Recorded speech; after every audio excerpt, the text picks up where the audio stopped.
Bismillahirrahmanirrahim. Assalamualaikum warahmatullahi wabarakatuh. Perkenalkan, nama saya Violeta Vijannatin Alia. Saya mahasiswi dari Prodi Hukum Keluarga Islam semester 3. Segala puji bagi Allah Subhanahu wa Ta'ala yang telah menurunkan syariatnya sebagai petunjuk bagi umat manusia.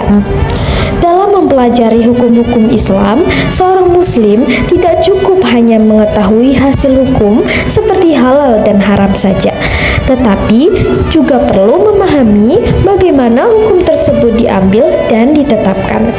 Disinilah pentingnya mempelajari ilmu usul fikih, yaitu ilmu yang menjadi dasar dan metode dalam menggali hukum syar'i dan sumber-sumbernya yang otentik seperti Al-Quran dan Sunnah.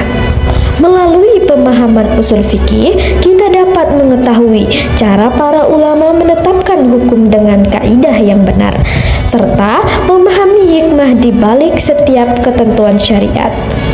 Oleh karena itu, pada kesempatan ini akan dibahas definisi usul fikih menurut beberapa ulama besar, lengkap dengan dalil-dalil yang menjadi landasannya agar kita semakin mengenal kedalaman ilmu ini dan perannya dalam pengembangan hukum Islam. Baiklah, yang pertama ada menurut Abdul Wahab Khalaf. Usul fikih adalah ilmu tentang kaidah dan pembahasan yang dengannya dapat dihasilkan hukum-hukum syar'i yang bersifat amali dari dalil-dalilnya yang terperinci. Diambil dari buku Abdul Wahab Khalaf, Ilmu Usul Fikih, halaman 11. Penjelasannya, ilmu ini menjelaskan bagaimana cara seseorang mujtahid mengambil hukum syar'i seperti halal, haram, wajib, sunnah dari sumber-sumber hukum, Al-Quran, sunnah, ijma' qiyas, dan lain-lain. Kemudian yang kedua ada menurut Al-Amidi.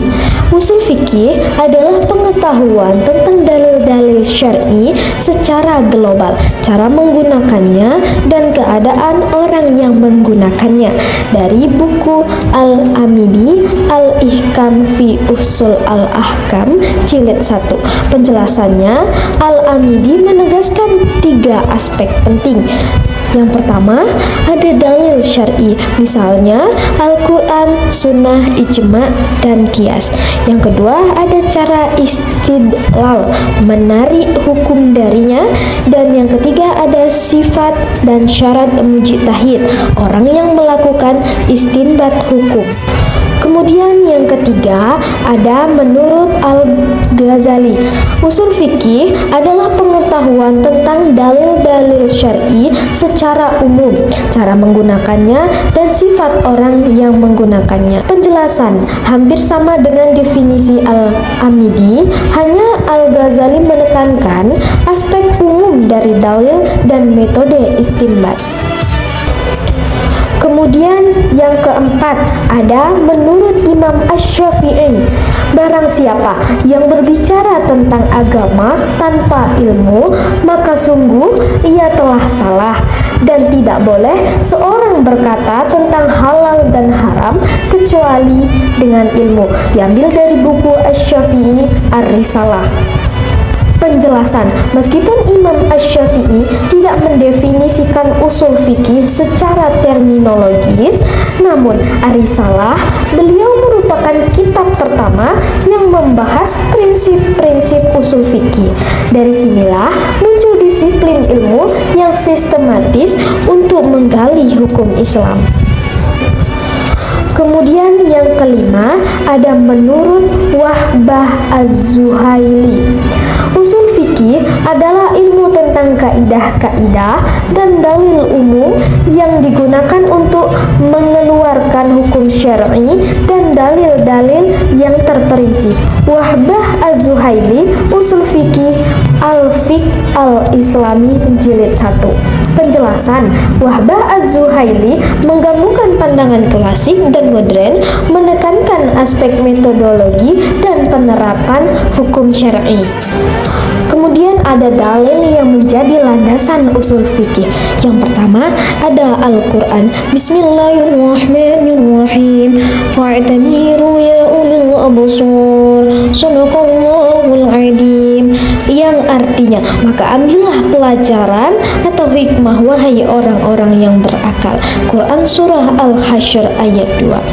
Ayat ini menjadi dasar perlunya berpikir dan mengambil hukum secara rasional dari dalil yang ada.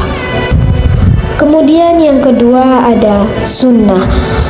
Rasulullah Shallallahu Alaihi Wasallam bersabda, apabila seorang hakim berijtihad kemudian benar, ia mendapatkan 2 pahala, dan apabila ia berijtihad lalu salah, maka ia mendapat 1 pahala. Hadis riwayat Bukhari dan Muslim. Hadis ini menunjukkan bahwa ijtihad atau hasil dari penerapan usul fikih merupakan amal yang bernilai ibadah. Baiklah, yang terakhir ada ijma dan kias. Umar bin Khattab berkata, gunakan kias dan pahamilah perumpamaan. Diriwayatkan oleh Ad-Darimi. Ini menunjukkan sahnya kias sebagai metode istinbat hukum yang merupakan bagian penting dari usul fikih. Dan yang terakhir ada kesimpulan. Kesimpulannya, usul fikih adalah ilmu yang mengatur cara memahami, menggali dan menetapkan hukum Islam dari sumber-sumber syar'i dengan metode yang sistematis dan ilmiah. Ilmu ini menjadi pondasi bagi para ulama untuk berijtihad dan menjawab persoalan hukum baru sepanjang masa. Cukup sekian dari saya. Unzur man qala wala tanzur man qala. Jangan lihat siapa yang menyampaikan, tetapi lihat apa yang disampaikan. Wabillahi taufiq wal hidayah. Wassalamualaikum warahmatullahi wabarakatuh.